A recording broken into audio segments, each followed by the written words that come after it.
2장 11절부터 공부하겠습니다.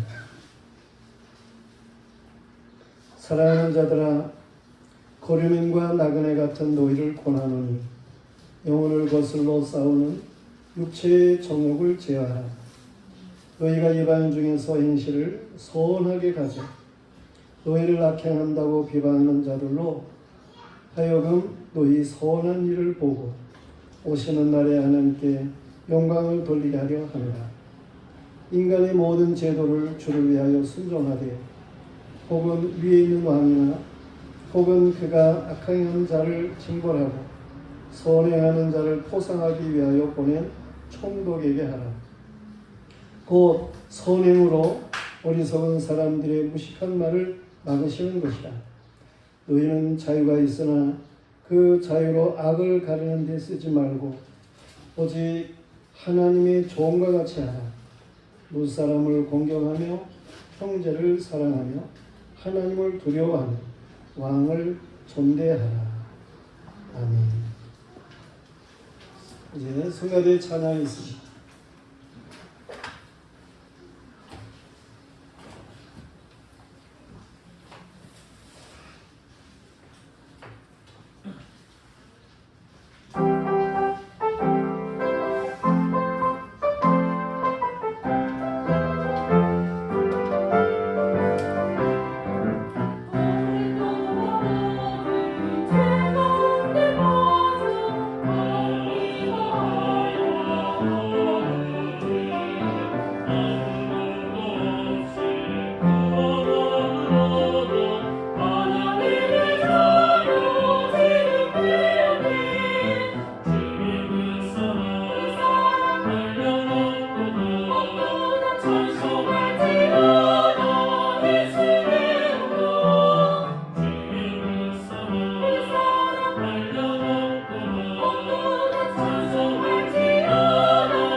철학가라든지 문학가라든지 또 종교자라든지 과학자라든지 예술가 할 것 없이 모든 사람들의 공통적인 질문은 뭡니까? 인생이란 무엇인가? 그런 질문을 가지게 됩니다. 사람이면서 인생이면서 이 인생에 대해서 사실 바르게 알지를 못하는 것이 사람들이에요. 물론 일반적인 답변을 하게 되는데 일반적으로 인생이 무엇인가 하는 것의 답변은 인생은 나그네다 그렇게 말들을 하게 됩니다. 그러나 이제 보다도 구체적으로 어떠한 나그네인가 라고 하는 것을 말하게 될 때에는 각각 다 다르게 그렇게 말하게 되는 그런 일들이 있게 되는 것이죠. 그리스도인들은 창조주 하나님을 따라서 말씀 안에서 말이에요. 인생이 무엇인가를 분명하게 말할 수 있어야 되는데 우리는 어떻게 말합니까? 인생은 하나님의 창조물이고 또 유전적으로 태어나서 살다가 하나님의 심판에 따라서 천국과 지옥으로 나뉘어 들어가게 되는데 지옥에 가는 사람들은 영원한 벌을 받게 되는 것이고 천국에 가는 사람들은 영원한 복락을 누리게 된다라고 하는 사실을 우리는 믿는 것입니다. 그러므로 이 땅에서 이 고린과 나그네와 같은 그리스도인들 이들은 이 말씀이 주나 또 믿음의 선진들 저들과 같은 그러한 삶을 살아가게 되는 것이죠. 히브리서 11장 8절로부터 있는 말씀을 보면 믿음으로 아브라함은 부르심을 받았을 때에 순종하여 장래의 유업으로 받을 땅에 나아갈새 갈 바를 알지 못하고 나아갔으며 믿음으로 그가 이방의 땅에 있는 것 같이 약속의 땅에 거류하여 동일한 약속을 유업으로 함께 받은 이삭과 및 야곱과 더불어 장막에 거하였으니 이는 그가 하나님이 계획하시고 지으실 터가 있는 성을 바랐습니다. 이 사람들은 다 믿음을 따라 죽었으며 약속을 받지 못하였으되 그것들을 멀리서 보고 환영하며 또 땅에서는 외국인과 나그네임을 증언하였으니 그들이 이같이 말하는 것은 자기들이 본향 찾는 자임을 나타냅니다. 그들이 나온 바 이 땅에서의 본향을 생각하였더라면 돌아갈 기회가 있었으려니와 그들이 이제는 더 나은 본향을 사모하니 곧 하늘에 있는 것이라. 이러므로 하나님이 그들의 하나님이라 일컬음 받으심을 부끄러워하지 아니하시고 그들을 위하여 한 성을 예비하셨느니라. 그런 말씀이 있어요. 그러니까 하나님 앞에서 이 땅 위에 나그네로서의 삶을 산 이러한 믿음의 사람들, 저들은 이 세상에서 나그네의 삶을 믿음으로 살았다라고 하는 거예요. 그리고 하나님의 말씀에 순종하며 살았다고 하는 거예요. 그리고 이 땅에 본향이 아니니까 뭐 엄청난 이제 그런 대궐 같은 집을 꿈꾸고 뭐 그걸 위해서 살고 그런 게 아니고 장막에 살았다는 거예요. 본향에 가면 영원한 집이 있으니까 이 땅에서는 장막에서 살았다는 거예요. 그런가 하면 저들은 약속을 따라 살았다라고 말씀하고 있습니다. 우리는 오늘 말씀에서도 이처럼 인생이 이 세상을 살아가는 것이 나그네의 삶인데 우리 그리스도인들이 말씀에 따라 믿음의 선진들을 따라서 나그네의 삶을 사는데 오늘 말씀에서 우리에게 주고 있는 것은 선한 행실을 가지는 그러한 나그네가 되어야 할 것에 대해서 말씀을 주고 있음을 보게 되는 것입니다. 선한 행실을 갖는 나그네. 그러기 위해서는 첫째로 육체의 정욕을 제어하라는 말씀을 주고 있어요. 육체의 정욕이라고 하는 것의 근원은 사탄입니다. 이 마귀는 최초의 사람 아담을 육체적 욕심으로 미혹을 해서 범죄하게 만들었어요. 하나님께서 금하신 것, 금하셨다라고 하는 것은 하나님은 창조주가 되시고 명령하는 자가 되시고 이 사람이라고 하는 것은 하나님의 피조물이고 하나님의 말씀을 순종하며 사는 그런 존재인 것을 그걸 확실하게 하고 그렇게 살아야 그래야 복되다라고 하는 것을 알게 하기 위해서 하나님이 말씀하신 것이죠. 사람을 억압하기 위해서가 아니고 뭐 그 과일이 규정해서 금한 게 아니고 하나님의 말씀을 순종하고 살아야 그래야 복이 된다라고 하는 것을 알게 하기 위해서 이렇게 선악과 나무를 두고 금하시고 그런 거죠. 그런데 마귀는 하나님의 말씀을 거역하라는 거예요. 불순종하라는 거예요. 그걸 이 하와의 육체적인 정욕의 충동을 그걸 가지게 하고 그래서 범죄하게 만드는 거예요. 결국은 아담이 이제 아담을 넘어뜨리기 위한 건데 아담을 넘어뜨리려면 이 하와를 이용해야 되니까 그래서 말씀 희박한 하와를 미혹하게 된 거죠. 하와는 그 육신의 정욕에 거기에 마음이 빼앗겨 가지고 범죄하게 되는 그런 일이 있게 되는 거예요. 요한일서 3장 8절에 보면 죄를 짓는 자는 마귀에게 속하는 마귀는 처음부터 범죄합니다. 하나님의 아들이 나타나신 것은 마귀의 일을 멸하려 하십니다. 그랬어요. 범죄한 사람들이 사는 이 세상의 모든 삶을 보면 그 육신의 정욕, 안목의 정욕, 이생의 자랑 이런 걸로 살아가는 거예요. 하와가 범죄할 때 그랬어요. 보암직하다라고 하는 게 이게 안목의 정욕인 거예요. 먹음직하다라고 하는 게 이게 육신의 정욕인 거예요. 지혜롭게 하는 건 탐스럽게도 하다. 막 이게 이생의 자랑인 거예요.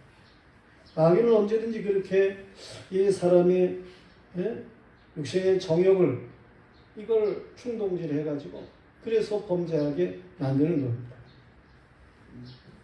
육체의 정욕은 악한 마음에서 그래 나와요.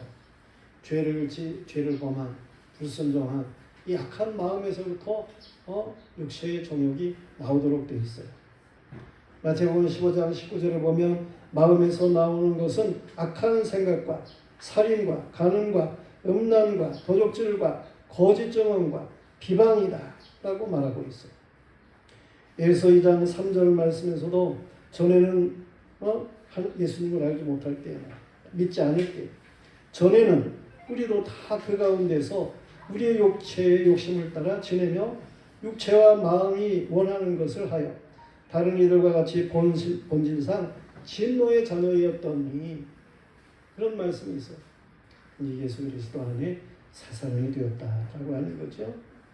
이처럼 죄악의 사람들 그 마음에서부터 이 육체의 정욕이 나온다고 하는 거예요. 육체의 정욕은 버림받은 자의 것이에요.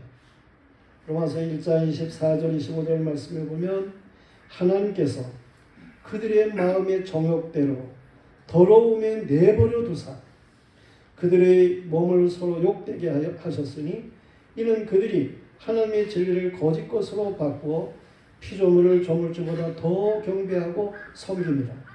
주는 곧 영원히 찬송할 이시로다. 마음의 정욕대로 살아가는 이렇게 버려진 사람들 있습니다. 이 육체의 정욕으로 치닫는 것은 그거는 버림받은 것 그것과 같기 때문에 그런 거예요. 그런가 하면 육체의 정욕은 썩어지고 마는 거예요. 육체를 위해서 사는 이러한 모든 것들은 결국은 다 썩어지고 말 것들이에요. 베드로후서 1장 4절에 보면 이로써 그 보배롭고 지극히 큰 약속을 우리에게 주사 이 약속으로 말미암아 너희가 정욕 때문에 세상에 썩어질 것을 피하여 신성한 성품에 참여하는 자가 되게 하려 하셨느니라 그랬어요.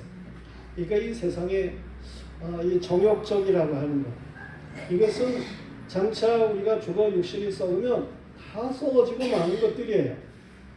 육체의 정욕이라고 하는 것은 성도들이 그러므로 이 육체의 정욕을 제어해야 하는 것입니다.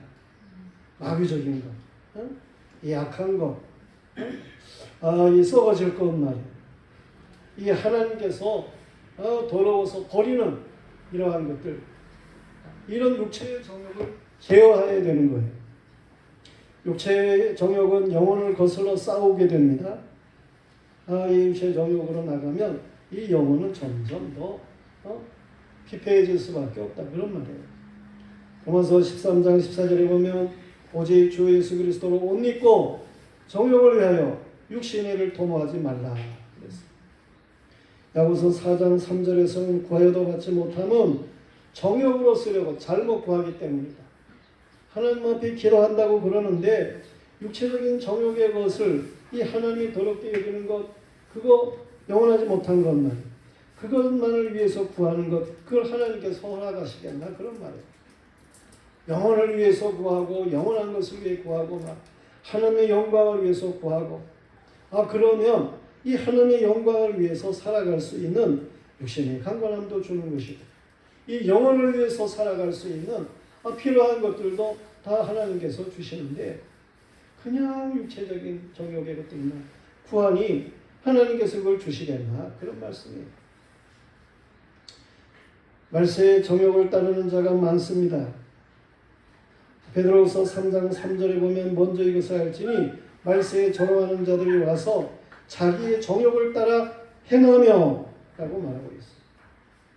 이 육체의 정욕은 심판을 받도록 되어 있어요. 주님이 오시잖아요. 그래가지고 육체의 정욕만을 위해서 살아가는 이런 사람들을 나누는 것이다. 정말 영혼의 그 영원한 것, 하나님의 영광을 위해서 이 영혼이 빛나는 이러한 사람들을 구별하는 거예요. 심판주가 오신 것. 그러므로 우리는 육체의 정욕을 피하여야 하는 것입니다. 디모데후서 2장 22절에서도 너는 청년의 정욕을 피하고 주를 깨끗한 마음으로 보는 자들과 함께 의와 믿음과 사랑과 화평을 따르라 그랬어요.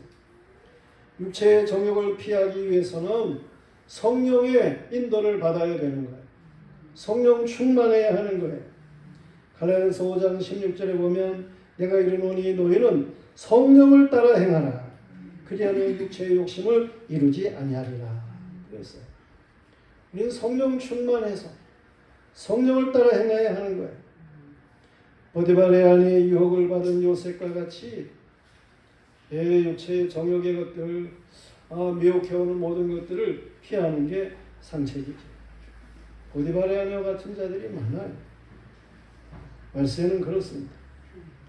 85세인 아브라함, 그가 믿음의 사람이라고 할지라도 이 하간을 아내로 맞이하라고 사라가 얘기할 때에 그를 덥석 아내로 맞이하고 그래가지고는 이스마엘을 낳게 되고 그러는데, 그 이스마엘은 육체의 생각, 육체를 쫓아나온 그런 아들이어서 기업을 얻지 못해요. 영원한 기업을 얻지 못해요. 오늘 오후의 말씀에 이제 주어지는 그러한 내용의 말씀인데, 하나님은 약속의 자녀에게 기업을 이제 영원케 하는 그런 역사가 있게 하시는 거예요. 이처럼 믿음의 사람들도 이 육체의 정욕에 미혹되기가 쉽다 그런 말이에요. 우리는 정신을 차려야 돼. 그래서 육체의 정욕의 모든 것들을 제어하는 이러한 삶을 살아야 됩니다. 자신이 알아요.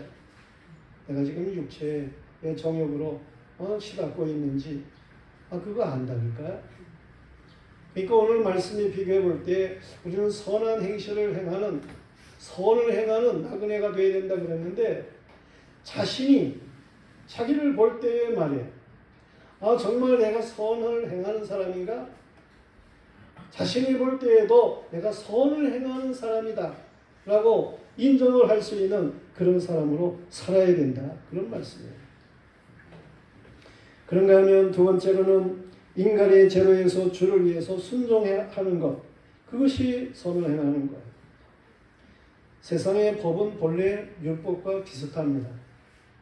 아담 범죄 이후에 하나님께서 뭘 가지고 이걸 판단하게 하느냐 하면은 사람이 양심을 가지고 판단하게 해요. 율법이 모세 때에 주어지게 되잖아요. 근데 그 이전에는 뭘 가지고 판단을 받게 하느냐 하면 양심에 따라서 판단을 받게 해요. 이 양심이라고 하는 것을 저 그리스 말로는 순 에이데시스 그렇게 얘기를 해요. 무슨 말이냐면 순 함께라는 말이고 에이데 본다는 말이고 그래서 이게 뭐 보는 거를 이렇게 다 종합하고 그런 얘기예요. 그래가지고 생겨지는 그러한 마음 그걸 이제 양심이라 그렇게 이야기를 하게 되는 거죠. 범죄한 아담은 어땠습니까? 그 양심에 수치스러움을 느꼈어요. 전에 벗었어도 뭐 그렇게 벗은 줄을 모르고 살았거든요. 하나님 사랑하고 아내 사랑하고 그러면서 수치스러운 줄을 모르고 살았어요. 그런데 범죄하게 될 때에 상대의 약점을 자꾸만 보려고 하는 그런 마음들이 생기고 그러면서 다른 사람에게 나도 이렇게 수치스럽게 보이나 뭐 이러면서 수치감을 느끼게 되고 그랬어요. 그런가 하면 이 범죄한 이후에 두려움이 생겼어요. 이 두려움이 없어야 되는데 두려움이 생깁니다.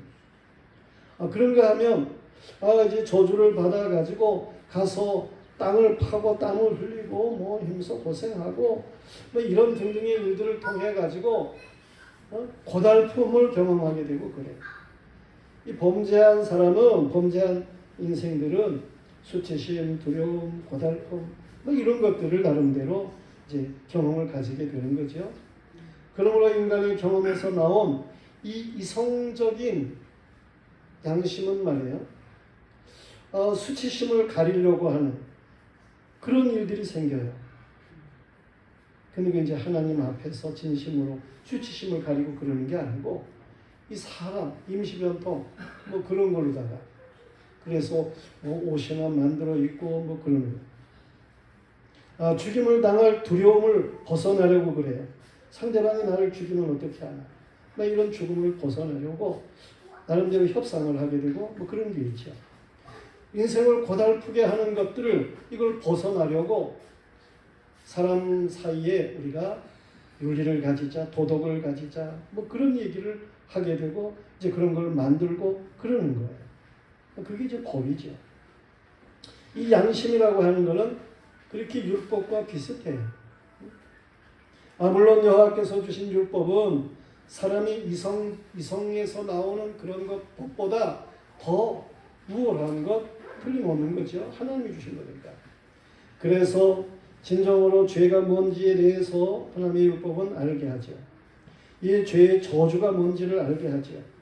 이 죄에서 해방을 받으려면 어떻게 해야 되나 하는 것도 말해줍니다.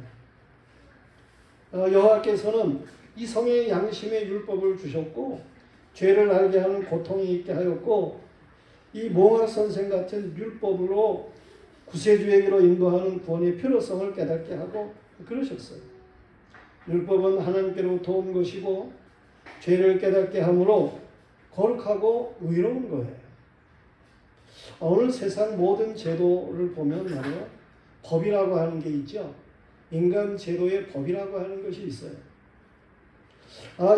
이 인간 제도의 법, 인간의 경험적 이성의 양심에서 온 것이기도 하고 또 모세 이후에는 그 율법에서 조금 빌려온, 가져온 뭐 그런 것이기도 하고 뭐 이런 것이 이제 혼합되어 가지고 세상 법이라고 하는 것이 만들어지게 되고 그러는 거예요.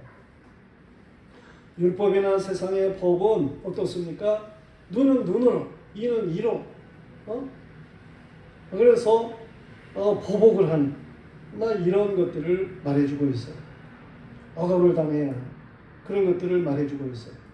죄를 범하면 심각하면 죽을 수도 있다라고 하는 것을 알게 하고 그래요. 물론 여호와께서 모세에게 주신 율법은 경험적 이성의 양심에서 더 나아가서 이렇게 구세주의 필요성을 말씀하고 있다는 점에서 하나님을 모르는 세상적 법보다 앞서는 법이죠. 세상에도 사람들이 만든 하무라비 법전이니 뭐 이런 게 있어요. 그런데 성경의 율법은 보다 차원이 높은 그러한 법이죠. 어느 나라의 법도 죄를 범해라 뭐 그렇게 말하고 있지는 않아요. 그러나 죄가 무엇인지에 대해서 정확하게 모르기 때문에 죄를 범하지 말라고 법을 만들었는데 사실은 죄를 짓게 조장하는 그러한 법이 되기도 하는 그런 일이 있어요. 그런데 이제 기독교가 이렇게 퍼지고 그러면서 시대를 거듭하면서 이 세상의 법이 세상의 법도 율법에서 좀 빌려가고 그랬다고 그랬죠. 그런 법을 세상에서는 만들고 있어요. 그러나 사람들의 욕심에 의해서 세상의 법은 또 바뀌는데 자기 욕심대로 그렇게 법을 바꾸기 때문에 이 법이 누더기 법이 되고 그러는 거예요. 세상 나라의 세부적인 법이 불평등하게 만들어지는 일들이 있음을 볼 수가 있다. 그런 얘기입니다. 우리 대한민국의 법만 볼지라도요. 이 대한민국 설립 재헌국회가 기도로 시작한 대한민국이에요. 1948년 5월 10일에 총선을 하게 되죠. 그리고 1948년 5월 31일에 198명의 국회의원들이 이제 회의를 가지게 됩니다. 사무총장이었던 전규홍이라는 분이 그 국회의원들을 호명해가지고 성원이 되었음을 보고를 하게 되고, 국회 선거위원장 노진설이라고 하는 분이 이제 최고연장자가 그 임시의장을 맡도록 되어 있습니다. 그래가지고 최고연장자인 이승만 그가 임시의장으로 추대가 되어가지고 회의를 시작하게 되는데, 이승만이 뭐라고 얘기를 했는가 하니 이윤영 의원이 기도로 이 회의를 시작합시다. 그랬습니다. 그래가지고 이제 이 윤영 의원이 나와가지고 간단한 말씀으로 하나님께 기도를 올리겠습니다. 그랬어요. 그랬더니 국회의원 198명이 다 일어섰습니다. 그리고 머리를 숙였습니다. 이윤영 국회의원이 기도를 시작을 했습니다. 전문을 제가 오늘 읽어보겠어요. 우주와 만물을 창조하시고 인간의 역사를 섭리하시는 하나님이시여, 이 민족을 돌아보시고 이 땅에 축복하셔서 감사에 넘치는 오늘이 있게 하심을 주님께 저희들은 성심으로 감사하나이다. 오랜 시일 동안 이 민족의 고통과 호소를 들으시사 정의의 칼을 빼서 일제의 폭력을 굽히시사 하나님은 이제 세계 만방의 양심을 움직이시고 또한 우리 민족의 염원을 들으심으로 이 기쁜 역사적 환희의 날을 이 시간에 우리에게 오게 하심은 하나님의 섭리가 세계 만방에 현시하게 하시는 것으로 믿나이다. 하나님이시여, 위로부터 남북이 둘로 갈리어진 이 민족의 어려운 고통과 수치를 신원하여 주시고 우리 민족, 우리 동포가 손을 같이 잡고 웃으며 노래 부르는 날이 우리 앞에 속히 오기를 기도하나이다. 하나님이시여, 원치 아니한 민생의 도탄은 길면 길수록 이 땅의 악마의 권세가 확대되나 하나님의 거룩하신 영광은 이 땅에 오지 않을 수 없을 줄 저희들은 생각하나이다. 원컨대 우리 조선 독립과 함께 남북 통일을 주시옵고 또한 민생의 복락과 아울러 세계 평화를 허락하여 주시옵소서. 거룩하신 하나님의 뜻에 의지하여 저희들은 성스럽게 택함을 입어가지고 글자 그대로 민족의 대표가 되었습니다. 그러나 우리들의 책임이 중차대한 것을 저희들은 느끼고 우리 자신이 진실로 무력한 것을 생각할 때 지와 인과 용과 모든 덕의 근원이 되시는 하나님께 이러한 요소들을 저희들이 간구하나이다.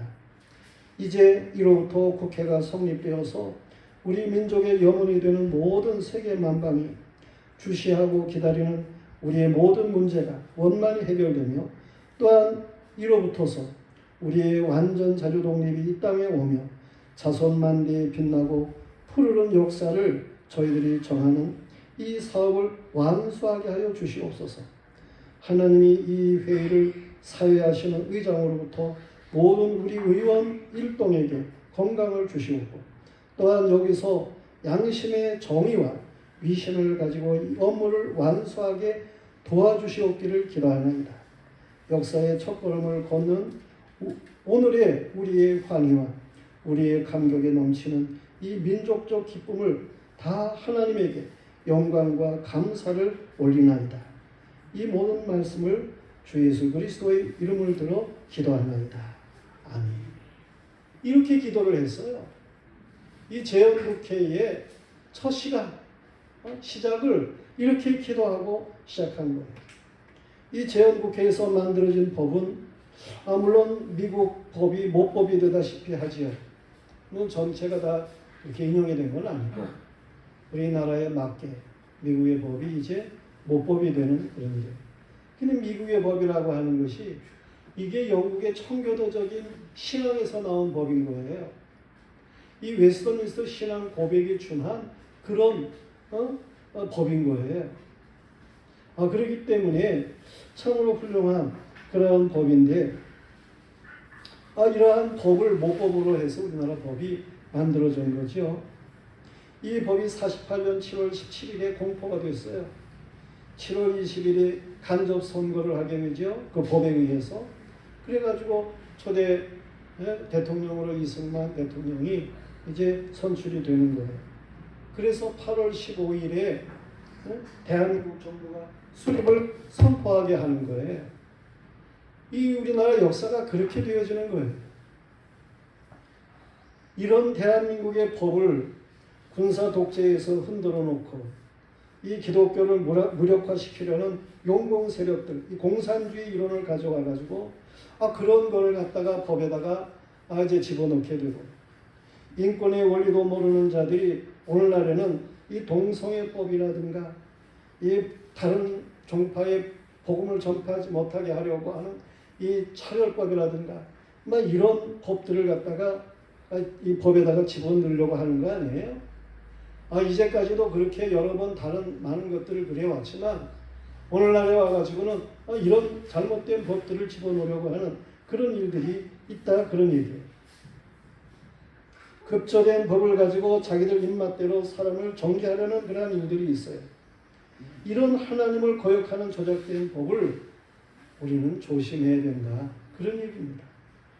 그리스도인들은 율법을 거역하지 않습니다. 그리고 다른 사람에게 해를 끼치지 말자는 인간 모든 제도를 거슬리지도 않습니다. 다시 말해서 우리가 이 대한민국의 법을 지켜야지요. 인간의 제도이지만 이 법을 지켜야 되는 거예요. 한 나라의 백성으로 나라의 법을 지키고 왕이나 총독과 같은 지도자를 순종하는 것 당연한 거예요. 심각한 문제가 아닌 것을 가지고 질서를 파괴하는 그러한 것은 그건 정죄를 받아야 되는 거예요. 그런데 중요한 건 말이에요. 이 세상 인간 제도의 법이 이게 하나님의 법을 무시하는 하나님의 법을 파괴시키는 이러한 일이 생길 때에는 우리는 순교를 각오하고 이 세상 법에 잘못된 것을 이걸 말할 수 있어야 되고 거절해야 된다는 거예요. 인간 제도의 법을 우리가 순종은 하되 그러나 이렇게 진리를 거역하는 이러한 일에 있어서는 우리가 순종할 수 없다. 그런 얘기입니다. 신정 정치가 아닌 완정 정치는 하나님을 저버리는 일이었기 때문에 하나님께서 참 기뻐하지 않은 그러한 일이 사무엘상 8장 7절에 나오고 있잖아요. 성도들이 우리는 인간의 모든 제도 가운데서 주를 위하여 순종해야 된다라는 말씀을 알아야 되는 거예요. 세상 법이라고 해서 무조건 반대하는 자가 되어서는 안 되지만 사회적 질서를 우리가 세우고 공의와 정의를 세우는 법에 보다 적극적으로 그렇게 나가야 되는 것 그건 당연한 그러한 일이지만 말이에요. 그래서 세상 사람들에게 볼 때에도 이 그리스도인들이 정말 법을 잘 지키는 사람들이다. 이 그리스도인들이 선을 행하는 사람들이다. 라고 하는 것을 우리가 보일 수 있는 그런 사람들이 되어야 되는 것 당연해요.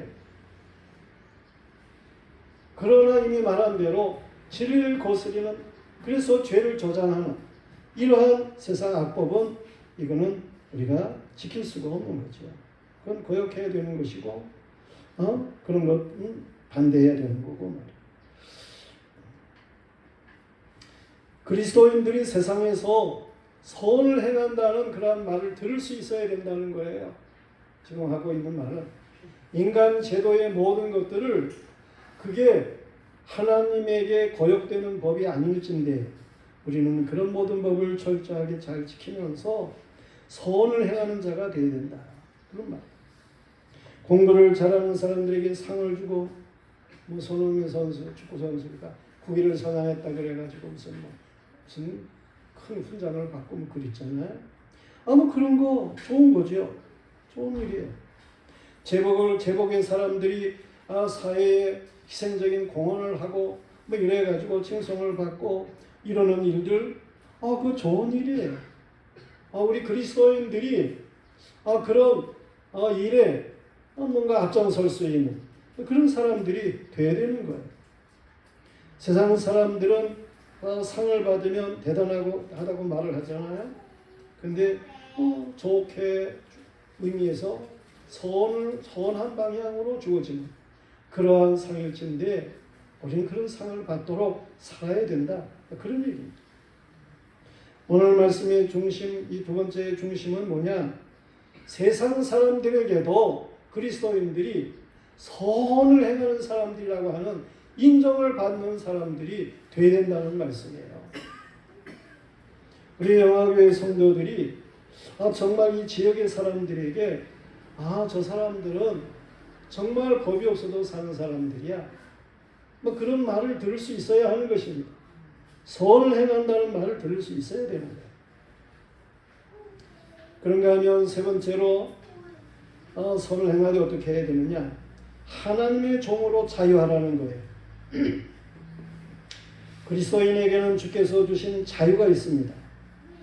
누가복음 4장 18절 말씀에 보면 주의 성령이 내게 임하셨으니 이는 가난한 자에게 복음을 전하게 하시고 내게 기름을 부으사 나를 보내사 포로된 자에게 자유를, 눈먼 자에게 다시 보게 함을 전파하며 눌린 자를 자유롭게 하고 주의 은혜의 해를 전파하게 하려 하심이라 그랬어요.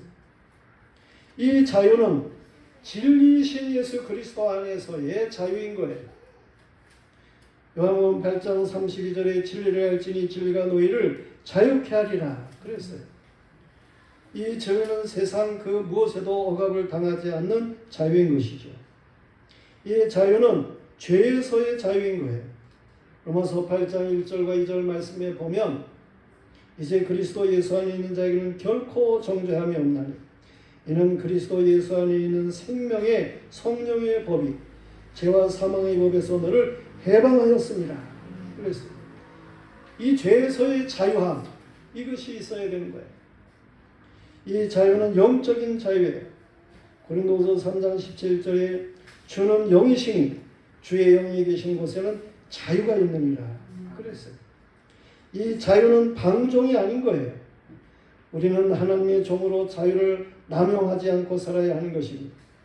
고린도서 8장 9절에 보면 너희의 자유가 믿음이 약한 자들에게 걸려 넘어지게 하는 것이 되지 않도록 조심해라 그랬어요. 우리 내가 자유롭다 그래가지고 이 약한 자들, 저들을 갖다가 생각지 않고 막 행동하는 그런 자유에서는 안 된다는 거예요. 갈라디아서 5장 13절에서는 형제들아 너희가 자유를 위하여 부르심을 입었으나 그러나 그 자유로 육체의 기회를 삼지 말고 오직 사랑으로 서로 종로로 되라 그랬어요.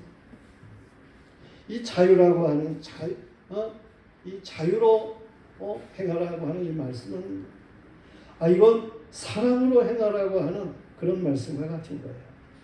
그리스도인의 자유는 방종이 아닙니다. 안식으로서의 자유이고 평화로서의 자유이고 성도들이요, 우리의 자유는 하나님의 종으로 타는 자유인 거예요. 이것을 알아요. 하나님의 종으로 우리는 모든 일을 자유롭게 그렇게 행할 수 있어요. 17절 오늘 말씀에 보면 무사람을 공경하는, 그래서 형제를 사랑하는, 하나님을 두려워하는, 왕을 존대하는 이러한 그 그리스도인 하나님의 종으로서의 삶을 살아가는, 하나님의 종으로서 자유를 누리는 그런 가운데에서 이제 주어지는 선만, 이제 사랑으로 행하는 것이라 그랬어요. 하나님이 보실 때에 정말 선하다, 막 그렇게 보실 수 있는 그런 선한 사람이 되어야 된다는 거예요. 말씀이 세 가지예요. 자신이 자신을 볼 때에도 선해야 된다는 거예요. 그리고 육체의 정욕을 제해야 돼요. 그런가 하면 세상 사람들이 볼 때에도 선해야 되는 거예요. 인간의 제도에 그게 하나님의 법에 거슬리지 않는다면 우리는 그 모든 것들을 철저하게 잘 감당해야 된다는 거예요. 우리는 하나님의 종으로 자유해야 돼요. 아멘. 하나님이 보실 때에 선해야 되는 거예요. 아브라함은 사랑하는 사라가 죽었을 때 햇사람에게 매장지를 요구했습니다. 그랬더니 가나안 사람들이 아브라함에게 얼마든지 사용하세요 그러는 거예요. 그러면서 저들이 뭐라 그럽니까? 당신은 우리 가운데 여호와의 방백입니다. 막 그러면서 얘기를 해요. 아니 가나안 사람들이 하나님 믿질 않아요. 근데 아브라함이 하나님을 믿는 사람이에요. 날마다 하나님을 영화롭게 하며 그 하나님 안에서 이 세상의 모든 것들을 하나님 안에서 바르게 감당하고 지도력을 발휘하고, 그러니까 하나님을 믿지도 않는 이 가나안 사람들이 아브라함을 귀하게 여기는 거예요. 여호와의 방백, 그렇게 귀하게 여기는 거예요. 그 선함이 우리에게 있어야 된다, 그런 얘기예요. 그리스도인의 선행은 하나님의 구속의 확증인 것입니다. 구원받은 사람이라고 할 것 같으면 이 선행이 따라와야 되는 거예요. 디도서 2장 14절에 그가 우리를 대신하여 자신을 주심은 모든 불법에서 우리를 속량하시고 우리를 깨끗하게 하사 선한 일을 열심히 하는 자기 백성이 되게 하려 하시니라. 그랬어요. 그리스도인의 선행은 지혜와 온유로 행하는 거예요. 야고보서 3장 13절에 너희 중에 지혜와 총명 있는 자가 누구냐? 그는 선행으로 말미암아 지혜의 온유함으로 그 행함을 보일지니라. 야고보서 3장 17절에서는 오직 위로부터 난 지혜는 첫째 성결하고 다음에 화평하고 관용하고 양순하며 긍휼과 선한 열매가 가득하고 편견과 거짓이 없다라고 말하고 있어요. 그리스도인의 선행은 하나님의 상급이 있는 선행인 거예요. 히스기야가 죽을 병이 들었을 때에 너 이제 죽을 테니까 정리해라. 하나님이 그렇게 말씀하셔요. 그러니까 히스기야가 하나님 앞에 기도해. 하나님, 제가 그래도 뭐 선을 행한 거 있지 않겠어요? 그 선행을 기억해 주세요. 그러면서 기도를 해요. 그랬더니 하나님께서 네가 하나님을 잘 섬기긴 했지. 그래, 네 기도 따라 내가 네 생명 15년 연장시켜주나. 그러셨다니까요. 그 선행을 기억해달라고 그랬더니 하나님이 히스기야의 선행을 기억하고 그렇게 15년을 연장시켜주셨어요. 시편 112편 9절 말씀에서는 그가 재물을 흩어 빈궁한 자들에게 주었으니 그의 의가 영구히 있고 그의 뿔이 영광 중에 들리리로다. 하나님은 행한 대로 갚으시는 하나님이신 거예요. 다비드라고 하는 여인이 하나님을 섬기는데 정말 얼마나 다른 사람들에게 구제를 많이 하고 그러는지. 근데 어느 날 죽었어요. 막 그에게 도움을 받던 사람들이, 과부들이 슬퍼해요. 이 귀한 여인이 죽었다고. 베드로가 왔어요. 베드로가 기도를 했죠. 그랬더니 하나님께서 그를 다시금 살리시는 그런 역사가 있어요. 고넬료라고 하는 사람 이방인이에요. 그런데 군대의 백부장이에요. 100명의 부하를 거느리는 사람. 그가 하나님의 백성들 선행하는 일에 잘 도와준 사람이에요. 하나님께서 그 선행을 귀하게 여기시고 이 고넬료의 가정, 너 베드로 초청해라. 베드로 초청해가지고 베드로가 그 집에 가서 복음을 전했어요. 그랬더니 성령이 임하고 이 하나님의 말씀이 저들에게 깨달아지고 그래가지고 거기에 모인 모두가 다 변화가 일어나는 이런 놀라운 역사가 있었어요. 선행을 하나님이 귀하게 여기신다니까요. 우리는 하나님 앞에서 정말 구원받은 사람일진데 이 선한 행실이 있는 나그네로 살아가야 된다. 우리 모두 다 정말 이 믿음의 선진들과 같은 그런 나그네는요, 선을 행하는 그러한 나그네인 것을 믿으시기를 바랍니다. 기도하겠습니다. 하나님 아버지, 그렇습니다. 선을 행하는 나그네가 되어야 될 것을 말씀하시는 것을 듣습니다. 자기가 볼 때에도 선을 행하는 사람, 세상 사람들의 제도를 통해서도 볼 때에도 선을 행하는 사람, 하나님이 보실 때에도 참 자유함이 있는 선을 행하는 사람, 하나님께서 이런 나그네를 원하시는 것을 믿습니다. 우리가 오늘 말씀대로 내 삶을 바르게 감당할 수 있는 그런 믿음의 사람들에게 하여 주시옵소서. 힘으로 능으로 되겠습니까? 하나님 성령 충만함을 주세요. 말씀이 잘 깨달아지고 말씀이 날마다 기억나게 해주세요. 그래서 삶을 그리스도인답게 바르게 감당하게 하여 주시옵소서. 상황에 미혹하는 모든 악의 세력, 마귀의 세력, 이 모든 것들을 다 물리쳐 주세요. 그래서 승리의 삶을 살게 해주세요. 예수님의 이름으로 기도하옵나이다.